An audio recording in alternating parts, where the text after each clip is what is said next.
안녕하세요. 경기도 의료원 수원병원 감염내과 과장 김정현입니다. 오늘 말씀드릴 내용은 노인 요양사회복지시설의 감염관리 중 감염관리 기본 원칙에 관한 내용입니다. 여기 있는 사람 중에 감염병 환자가 있을까요? 있다면 어떤 감염병인지 알 수 있을까요? 오늘 말씀드릴 내용은 주로 표준주의에 관한 내용이 주가 되겠습니다. 감염병 증상이 있는 환자는 전파 가능성이 있는지에 대해서 적절한 시기에 평가를 하게 됩니다.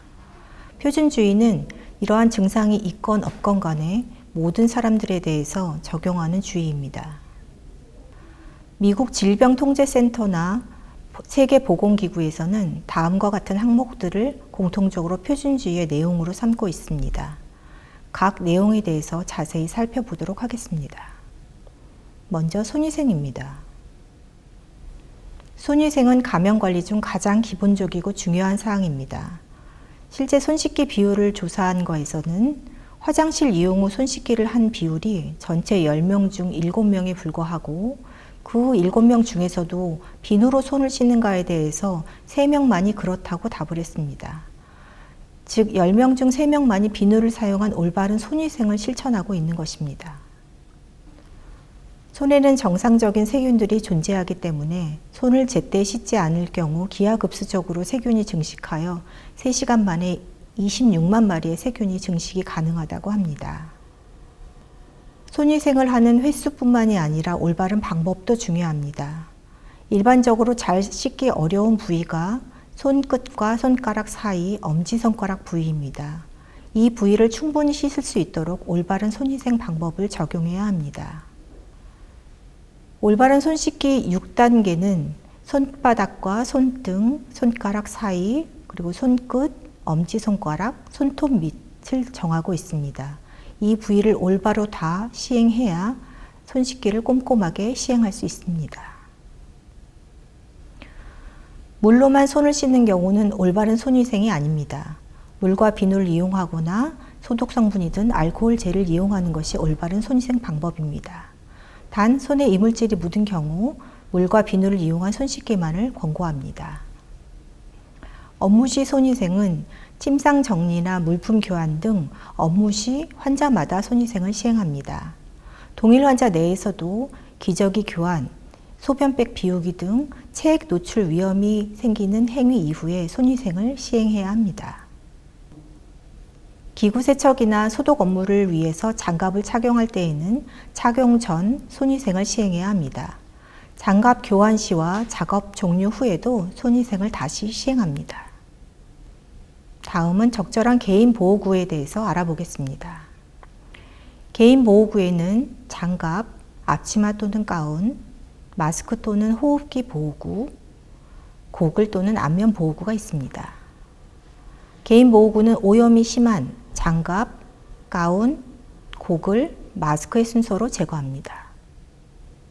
마스크는 나의 호흡기 분비물이 튀어서 타인을 오염시킬 우려가 있을 때 또는 외부의 공기나 호흡기 분비물로부터 본인의 입과 코 점막을 보호하기 위해서 착용합니다. 따라서 코와 입 점막을 모두 가리도록 착용하는 것이 중요합니다. 장갑은 외부의 감염이나 오염물질로부터 작업자의 손 보호가 필요할 때 또는 작업자의 손에 있는 미생물로 인해서 타인을 오염될 가능성이 있을 때 착용합니다. 장갑 착용할 시에 고려할 점은 장갑 착용 전에 손위생을 시행하고 제거 후에 손위생을 또 다시 시행해야 한다는 점입니다. 장갑 착용은 손위생을 대체할 수 없습니다. 또한 행위가 변경되거나 환자를 이동하는 경우에 매 행위마다 장갑을 교환해야 합니다. 가운은 접촉면이 많을 때 작업자의 팔과 앞쪽 면을 오염시키지 않도록 하기 위해서 착용합니다. 가운 착용 시 고려할 점은 작업이나 입실 전 청결한 장소에서 착용해야 한다는 것입니다. 오염된 가운을 착용한 상태로 청결 공간으로 나오지 않아야 합니다. 오염 공간에서 퇴실 전 보호구를 탈의합니다. 작업 중 밖으로 나와야 하는 경우에는 가운을 제거하고 재입실 시에는 새로운 가운을 착용합니다. 다음은 안전한 업무 수행 내용입니다. 시설에 근무하는 근무자들은 여러 건강 진단을 받습니다. 채용 시 건강 진단과 수시로 하는 일반 건강 진단, 그리고 감염에 노출되었을 때 수시로 건강 진단을 시행하게 됩니다. 예방접종을 통해서 효과적으로 예방할 수 있는 질환의 경우 집단시설에서 수용자나 근무자들에게 예방접종을 권하고 있습니다. 대표적으로 비말 감염을 일으키는 인플루엔자나 혈액 감염을 일으키는 비형 감염이 대표적인 경우가 되겠습니다. 근무자들이 다음과 같은 감염 의심 증상이 있을 경우 보고와 관리가 필요합니다. 이때 필요하면 시설 출입이나 근무를 제한해야 합니다. 근무 중 감염에 노출된 이후에도 진료나 근무를 제한하는 조치가 필요할 수 있습니다.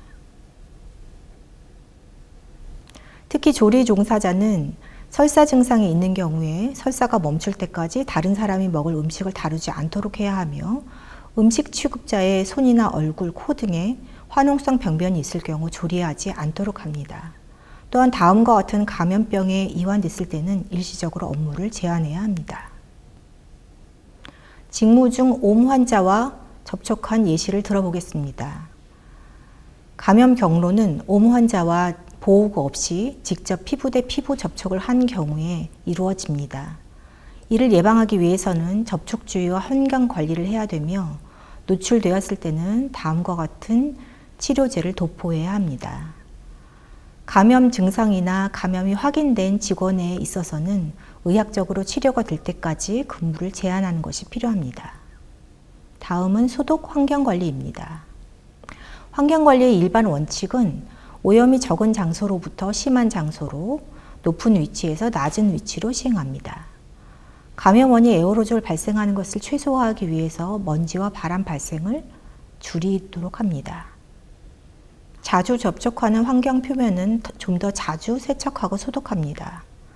청소도구는 일회용이나 전용으로 사용하면 좋으나 재사용한 경우에는 세척, 소독, 건조하여 보관합니다. 청소용 소독제는 적절한 희석 농도와 유효기간을 지켜야 합니다. 환경을 소독하기 위해서는 일반적으로 낮은 수준의 소독제이면 충분하고 특수한 경우에는 소독 수준을 달리하여 적용합니다. 비말주의가 필요한 환자 퇴원 후에는 병실 청소 시에 충분한 환기가 필요합니다. 싱크는 배수관이 균 증식과 오염원이 될 수 있기 때문에 충분한 깊이를 유지하고 튀김 방지판 설치 등을 고려해야 합니다. 수전도 매일 환경소독제로 문질러 닦아줍니다. 음식물이나 청결한 물품은 싱크나 수전 주변에서 준비하지 않습니다. 소독 전 준비에 대해서 알아보겠습니다. 소독하기 전에 적절한 개인 보호구를 착용해야 합니다. 물품은 가능한 일회용 또는 전용으로 사용하고 재사용하는 경우에는 적절한 소독과 건조가 필요합니다. 개인 보호구 착용 후 소독한 경우에는 피부와 눈, 호흡기가 소독제 성분에 노출되지 않도록 주의하는 것이 필요합니다. 소독제를 과량으로 사용하지 않도록 주의하며 공기 중에 소독제를 분무하거나 분사하는 것은 소독 효과가 미흡하므로 자제해야 합니다.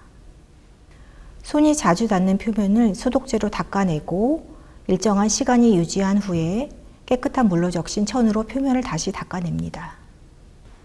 바닥은 준비된 소독제로 대걸레를 이용하여 한쪽 끝에서 한쪽 끝까지 반복적으로 닦아내고 변기를 포함하여 손길이 닿는 화장실 표면을 소독제로 닦아냅니다.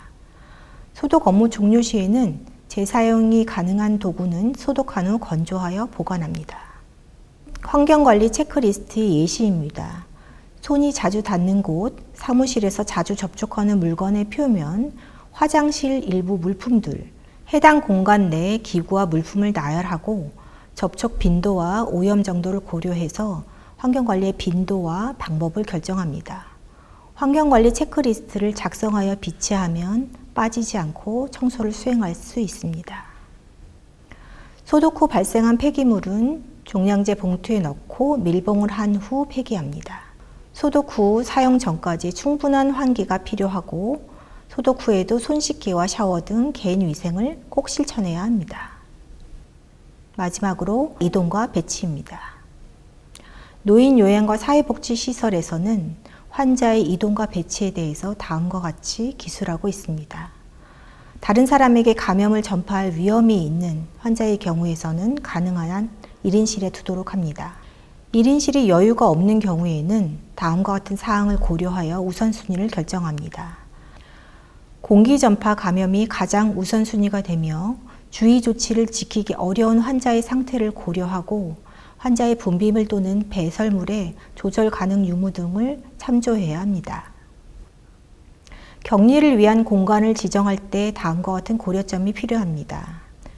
외부와 환기가 잘 되는 장소여야 하고 주변에는 세척과 소독이 용이한 물품과 공간을 배치합니다. 유사 증상으로 2인 이상이 동시에 격리될 때에는 1m 이상의 거리를 유지하고 사이에는 스크린이나 커튼을 설치합니다. 철저한 손위생을 지키고 개인 보호구를 올바르게 사용하며 근무자들의 직원 건강과 노출 후 조치를 적절히 수행하고 소독제를 선택하여 물품 소독 및 환경 관리에 힘쓰고 감염 의심 증상이 있을 때 주변 환자와 분리할 수 있다면 이러한 표준주의 준수로 충분한 감염 전파를 방지할 수 있습니다. 감사합니다.